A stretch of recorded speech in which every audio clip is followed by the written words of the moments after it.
আয়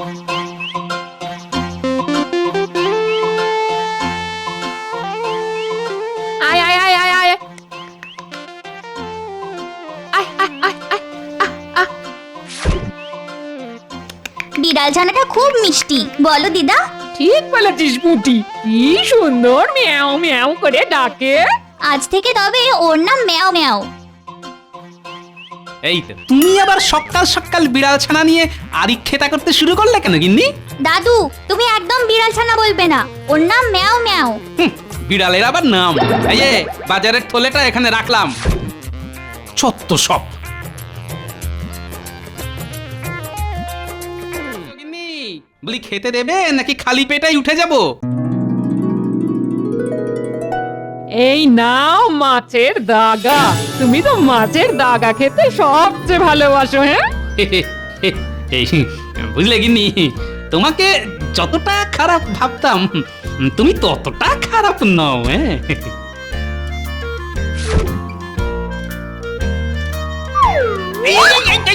ধর ধর ধর ধর, আরে আমার মুখের খাবার নিয়ে পালালো, আজ বেটার ছেলেকে মেরেই ফেলবো। খবরদার খবরদার, ওর গায়ে হাত তুলবে না, এই বলে দিলাম। হ্যাঁ এই এই তুমি দেখলে তো গিন্নি, আমার পছন্দের মাছের টুকরোটা কেমন এই বেটার ছেলে বিড়ালটা নিয়ে পালিয়ে গেল, এরপরেও তুমি আমাকে চুপ করে থাকতে বলছো? হ্যাঁ, ওহো, বাচ্চা মানুষ ভুল করে ফেলেছে। হ্যাঁ, বিড়াল মানুষ আর নিকুচি করেছে ফুলে, তুমি থাকো তোমার ম্যাও ম্যাওকে নিয়ে। দেখে দেখে একখানা আপদ জুটেছে আমার কপালে, খেতে বসতে ঘুমোতে কোথাও শান্তি নেই। মাঝে মাঝে মনে হয় সব ছেড়ে একবারে সন্ন্যাসী হয়ে হিমালয়ে চলে যায়। শুনলাম উজির নাকি নবাব বাহাদুরকে একটা লক্ষচিত চাদর উপহার দিয়েছে, আর সেই চাদর পেয়ে নবাব নাকি খুব খুশি হয়েছেন। বলেন কি মহারাজ, হিরে বসানো চাদর? এই কি শুনেছ গোপাল, কিন্তু তোমরা আমাকে না একটু ভালোবাসো না। হিরে বসানো চাদর তো দূরে থাক, তোমরা কোনোদিন আমাকে মুরগির পালক বসানো জুতো পর্যন্ত দাওনি। এটাই মোক্ষম সময় মহারাজকে তেল মাখানোর। ঠিক বলেছেন মহারাজ, আপনার রাজসভার সবাই কিপ্টে, আর গোপাল তাদের মধ্যে প্রথম। কারুর পিছনে এক পয়সা খরচা করতে চায় না, উল্টে পকেট কাটার ধান্দায় থাকে। মন্ত্রী মশাই, আপনিও কিন্তু একজন রাজসভার সদস্য, তাই এই কিপ্টেদের দলে আপনিও পড়ছেন। আর সবাই জানে আপনিও তো কিছু কম জান না। কে বলেছে আমি কিপ্টে? আমি মহারাজের জন্য সবচেয়ে ভালো দেখে একটা উপহার নিয়ে আসবো। আর আমি বুঝি চুপ করে বসে থাকবো? আমিও মহারাজের জন্য আপনার উপহারের চেয়েও ঢের ভালো উপহার নিয়ে আসবো। হ্যাঁ, আমরাও আনবো। সত্যি? হ্যাঁ, তোমরা সবাই আমার জন্য উপহার নিয়ে আসবে। ঘরে বিড়াল, রাজসভায় মন্ত্রী, কোথাও গিয়ে শান্তি নেই। তার উপর আবার মহারাজের আবদার, উপহার চাই। পেয়েছি, এই বুদ্ধিটা আমার মাথায় আগে আসেনি কেন? মহারাজকে উপহার স্বরূপ গিন্নির বিড়াল ছানাটাই দিয়ে দেব। আপদও বিদায় হবে, আবার মহারাজও খুশি হবে। যাকে বলে এক ঢিলে দুই পাখি।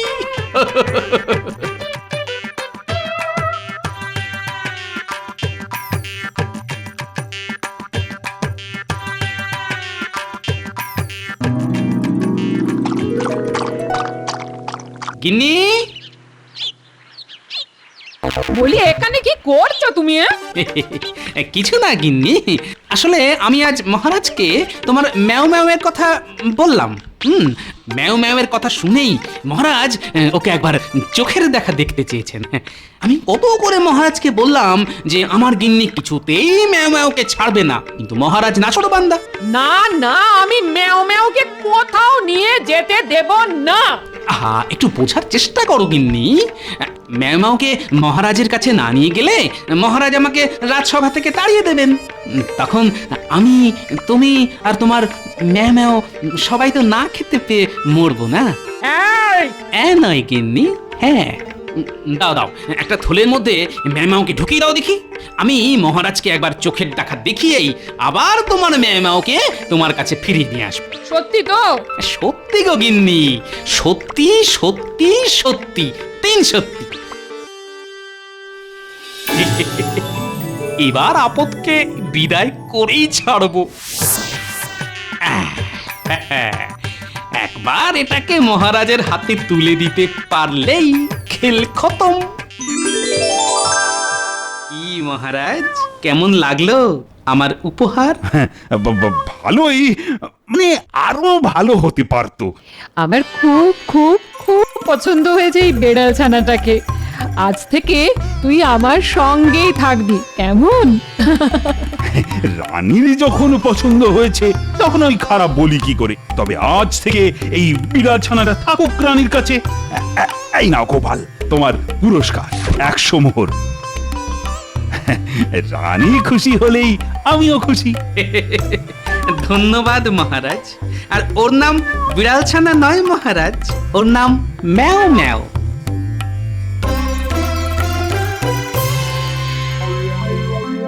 এবার গিন্নির কাছে গিয়ে ম্যাও ম্যাওকে নিয়ে একটু নাটক করতে হবে, কিন্তু তার আগে ও মা গো, বাবা গো,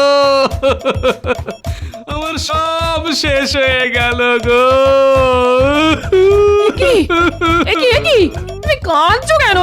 আর আর আমার ম্যাও ম্যাও কোথায়? বলি তাকে কোথায় রেখে এলে শুনি? ওই জন্যই তো কাঁদছি গো গিন্নি, মহারাজ আমার কাছ থেকে ম্যাও ম্যাওকে কেড়ে নিয়েছেন গো। কত করে বললাম আমার গিন্নি ম্যাও ম্যাওকে ছাড়া থাকতে পারবে না, কে কার কথা শোনে গো। ম্যাও ম্যাও ম্যাও ম্যাওয়ের বদলে মহারাজ আমার হাতে এই যে এইটা ধরিয়ে দিলেন, বললেন এটা তোমার গিন্নিকে দিয়ে দিও। ও মা, কত মোহর! মোহর পাওয়ার আনন্দ গিন্নির বিড়াল ছানা হারানোর দুঃখ একেবারে ভুলিয়ে দিয়েছে দেখছি। আপদও বিদায় হলো, গিন্নিও খুশি হলো, আর এই ফাঁকে গোপাল ভাঁড়ের বুদ্ধির জোরে 100 মোহরও ঘরে এলো।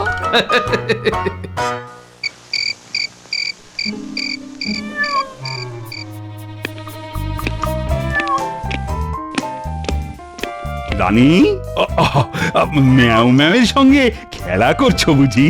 হ্যাঁ হ্যাঁ, দেখুন দেখুন কি মিষ্টি করে আমাকে ডাকছে, ম্যাও ম্যাও। তাই নাকি? ম্যাও ম্যাও তোমাকে ডাকছে? তা কি নামে ডাকছে? রানীমা বলে নাকি শুধু মা বলে? আপনিও না সত্যি, বিড়াল কথা বলতে পারে নাকি? ও তো আমাকে ম্যাও ম্যাও করে ডাকছে। ও, আমার মনে হয় ওই ম্যাও ম্যাওয়ের খিদে পেয়েছে, তাই অমন করে ডাকছে। ঠিক বলেছেন, দাঁড়ান আমি ওকে খাইয়ে নিয়ে আসি। তুমি একা যাবে কেন? চলো চলো, আমরা আজ একসঙ্গেই খাই, মানে আমি, তুমি আর আমাদের ম্যাও ম্যাও। হ্যাঁ হ্যাঁ, চলুন চলুন, তাই চলুন।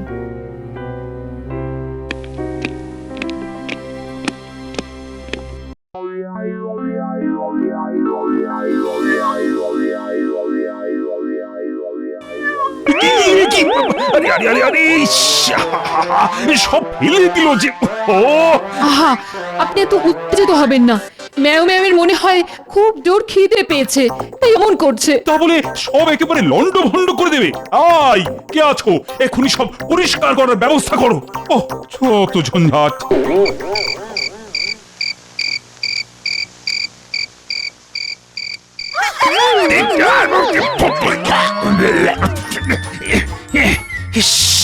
আয় আয়, তোর এত বড় সাহস, তুই কৃষ্ণনগরের মহারাজ কৃষ্ণচন্দ্রের গাল চেটে দিলি? ছি ছি ছি ছি ছি, ছি। এই বেটাকে এক্ষুনি ঘাড় ধরে বাইরে বের করে দিতে না পারলে আমার নামও কৃষ্ণচন্দ্র নয়। আয়, কে আছো? কি হলো, কি হলো? তোমার ম্যাও ম্যাও আমার গাল চেটে মুখ আঁচড়ে দিয়েছে। এই দেখো আঁচড়ের দাগ। ওকে আমি এক্ষুনি ঘাড় ধরে বাইরে বার করে দেবো। খবরদার, একদম আমার ম্যাও ম্যাওয়ের গায়ে হাত দেবেন না, খবরদার বলছি। কি হয়েছে, কি হয়েছে ম্যাও ম্যাও? ভয় পেয়েছো? না না, তোমাকে কেউ কিচ্ছু করবে না, আমি আছি তো, ভয় কিসের? না ম্যাও ম্যাও, কেউ কিচ্ছু করবে না। যেমন গোপাল তেমনি তার উপহার।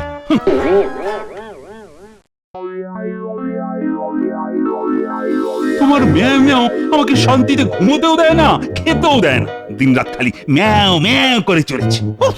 গোপাল আপনাকে জব্দ করতে চায় মহারাজ, তাই ইচ্ছে করে আপনার গলায় ওই বিড়াল ছানাটা ঝুলিয়ে দিয়েছে।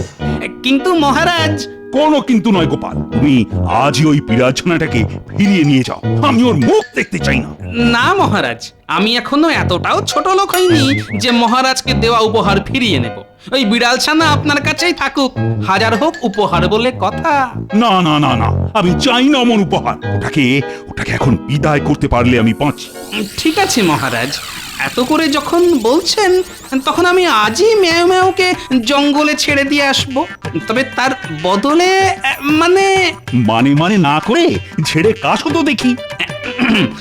তার বদলে কিছু মুদ্রা চাই মহারাজ। দেব দেব, আমি তোমাকে 200 মুদ্রা দেব। আজ এক্ষুনি ওটাকে জঙ্গলে ছেড়ে দিয়ে এসো। রানী তো এখন পুজোয় বসেছে, এই সুযোগে ওটাকে বিদায় করো তো। হ্যাঁ, গোপাল উপহার দিয়ে পেল 100 মোহর, আবার উপহার বিদায় করার জন্য পেল 200 মোহর, মোট 300 মোহর।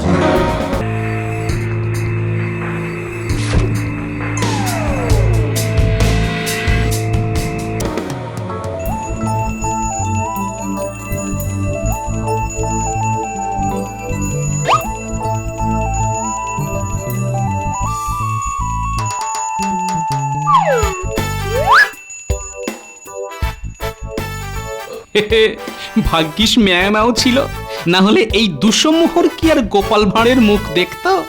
যাই, এটাকে এবার জঙ্গলে ছেড়ে দিয়ে আসি।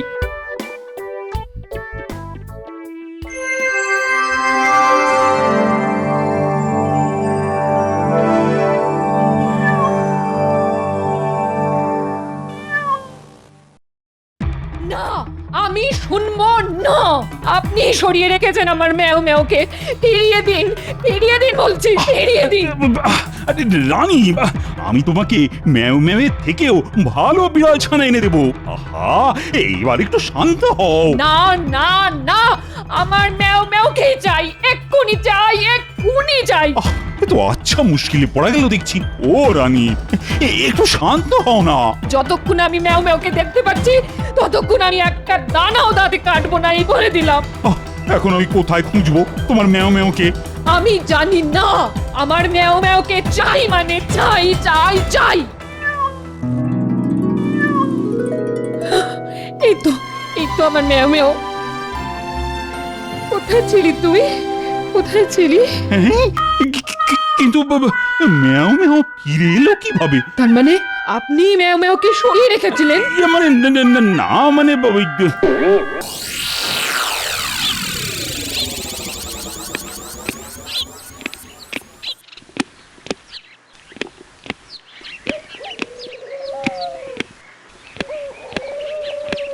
কি এত ভাবছেন মহারাজ? ভাবছি গোপাল আমাকে বোকা বানিয়ে 200 মোহর নিয়ে গেল না তো। আমি তো আগেই বলেছিলাম মহারাজ, গোপালকে বেশি প্রশ্রয় দেবেন না।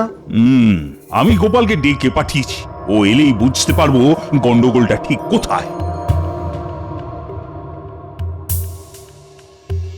আমাকে ডেকেছেন মহারাজ? এই যে গোপাল, বলি হচ্ছেটা কি শুনি? তোমাকে বলেছিলাম ম্যাও ম্যাওকে জঙ্গলে ছেড়ে দিয়ে আসতে। আগে আপনার হুকুম অমান্য করে কি করে মহারাজ? আমি তো ম্যাও ম্যাওকে জঙ্গলে ছেড়ে দিয়েই এসেছিলাম। আবার মিথ্যে কথা! যদি জঙ্গলে ছেড়ে দিয়ে আসতে, তবে বিড়াল ছানাটা রাজবাড়িতে ফিরে এলো কিভাবে শুনি? সে কি, ম্যাও ম্যাও আবার ফিরে এসেছে? তবে আর বলছি কি মহারাজ, আমার মাথায় একটা বুদ্ধি এসেছে। কৃষ্ণনগরের একমাত্র একটাই জায়গা আছে যেখানে ওই বিড়াল ছানাটাকে ছেড়ে দিয়ে আসলে ও আর কোনোদিন ফিরে আসতে পারবে না। কোথায় কোথায় বলো শুনি, কোন সেই জায়গা? আগে কালো পাহাড়ের গুহায় মহারাজ। শুনেছি ওখানে কেউ একবার ঢুকলে সহজে বেরিয়ে আসতে পারে না। একবার যদি গোপালকে ওই গুহার ভিতরে ঢুকিয়ে দেওয়া যায়, তাহলেই কেল্লা ফতে। বিড়াল ছানার সঙ্গে সঙ্গে গোপালও আর কোনোদিন ফিরে আসবে না। সেই ভালো গোপাল, তুমি তাহলে ওই কালো পাহাড়ের গুহার সামনেই ম্যাও ম্যাওকে ছেড়ে দিয়ে এসো। সামনে কেন মহারাজ? গোপালকে বলুন একেবারে ভিতরে ঢুকে ছেড়ে দিয়ে আসতে। আমিও যাব গোপালের সঙ্গে, তাই গোপালের গুহার পথ চিনে আসতে কোনো অসুবিধাই হবে না। কালো পাহাড়ের গুহা, এইবার বুঝেছি। মন্ত্রীমশাই আমাকে বিপদে ফেলার জন্য নিশ্চয়ই কোনো মতলব মেটেছে। এবার আমিও দেখি কার বুদ্ধির জোর বেশি, আমার না মন্ত্রীমশাইয়ের। তবে তাই হোক গোপাল, তুমি আর মন্ত্রী তবে আর দেরি না করে সকাল সকাল কালো পাহাড়ের উদ্দেশ্যে রওনা হও। আর আমি দেখি কিভাবে রানীর কাছ থেকে ম্যাও ম্যাওকে আলাদা করা যায়। তবে তার আগে যে আমার আরো কিছু মোহরের প্রয়োজন মহারাজ। হ্যাঁ আবার? ও এবার কত চাই? আগে ম্যাওকে কালো পাহাড়ের গুহায় ছেড়ে দিয়ে আসবো 1000 মোহরের নিচে যে এই পাষণ্ডের মতন কাজ করা যায় না মহারাজ। মহারাজ, গোপালকে 1000 মোহরই দিয়ে দিন। না হলে যদি গোপাল যেতে না চায়, আর গোপাল না গেলে যে আমার উদ্দেশ্য সফল হবে না। দেব গোপাল দেব, তোমাকে 1000 মোহরই দেব, তবে এখন নয়, ফিরে এসে। আচ্ছা মহারাজ, তাই হবে। তবে মহারাজ, আমার আরো একটা আবদার আছে। আবার কি? আগে একটা মাছের টুকরো, আমার জন্য নয় মহারাজ, ম্যাও ম্যামের জন্য। এতটা পথ নিয়ে যেতে গিয়ে যদি রাস্তায় খাবার জন্য চেঁচামেচি শুরু করে, তাই আর কি। এ আর এমন কি ব্যাপার? এসো এসো আমার সঙ্গে।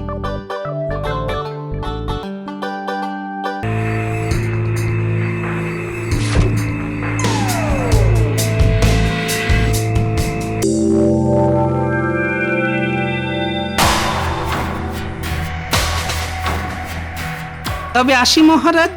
যাও গোপাল। চলো গোপাল, বেশি দেরি না করে এই বেলা বেরিয়ে পড়ি। আচ্ছা মন্ত্রী মশাই।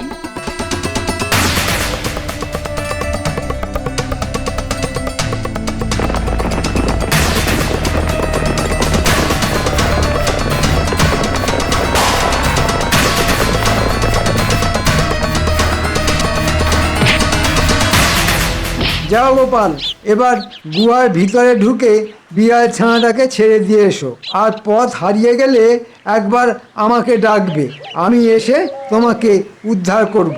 আচ্ছা মন্ত্রী মশাই, আমি জানি 1000 ডাকলেও আপনার সাড়া আমি পাবো না, তাই আমি নিজের ব্যবস্থা নিজে থেকেই করে রেখেছি।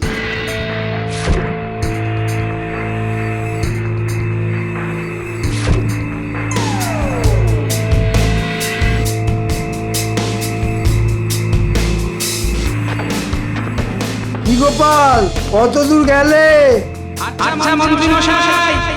আরো ভিতরে যাও গোপাল, একদম ভিতরে ঢুকে ছেড়ে দিয়ে এসো। আচ্ছা মন্ত্রী মশাই। গোপাল অনেকটাই ভেতরে ঢুকে গেছে। গোপাল আর কোনোদিনও ফিরে আসবে না। যাই মহারাজের কাছে গিয়ে বলি গুহার মধ্যে গোপাল পথ হারিয়েছে।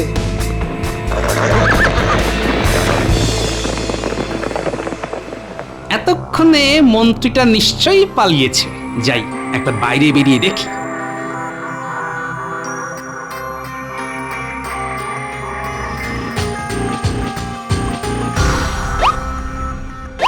যা, এই যে দেখছি সত্যি সত্যি পথ হারিয়ে ফেলেছি।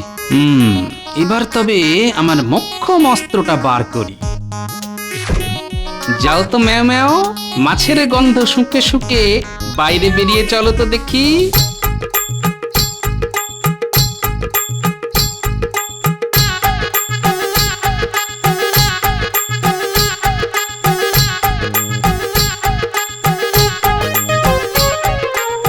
তবে গোপাল ভাঁড় বেঁচে আছে শুধু তার বুদ্ধির জোরে।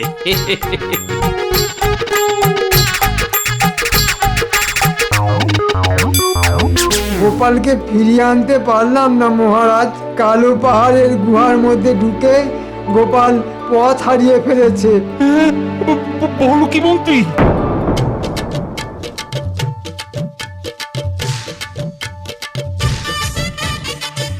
গিন্নি, এই দেখো গিন্নি, কাকে নিয়ে এসেছি। মা, ম্যাও ম্যাও, কোথায় পেলে একে? সে অনেক কথা গিন্নি, তোমাকে সব পরে বলবো। তার আগে আমার 1000 মোহরটা নিয়ে আসি। 1000 মোট? হ্যাঁ গিন্নি, সব ওই তোমার ম্যাও ম্যামের জন্যই পেয়েছি।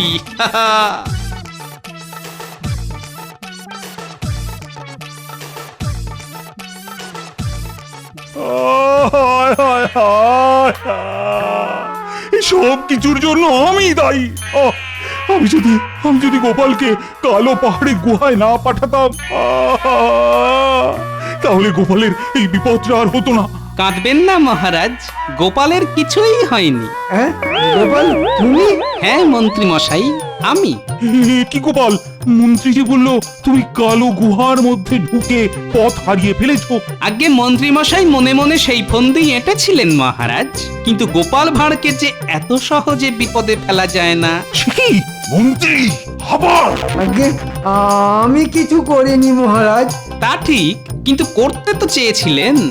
মন্ত্রীমশাই ম্যাও ম্যাওয়ের সঙ্গে আমাকেও কালো পাহাড়ের গুহার মধ্যে ঢুকিয়ে দিতে চেয়েছিলেন, যাতে আমি কোনোদিনও আর ফিরে না আসি। মন্ত্রীমশাইয়ের কথা শুনে আমি ভিতরে ঢুকেও ছিলাম মহারাজ, আর ঢুকে পথও হারিয়ে ফেলেছিলাম। তবে তুমি অক্ষত শরীরে ফিরে এলে কিভাবে গোপাল? আমি আগে থেকেই মন্ত্রীমশাইয়ের কুবুদ্ধিটা আন্দাজ করতে পেরে আপনার কাছ থেকে একটা মাছের টুকরো ম্যাও ম্যাওয়ের নামে চেয়ে নিয়েছিলাম।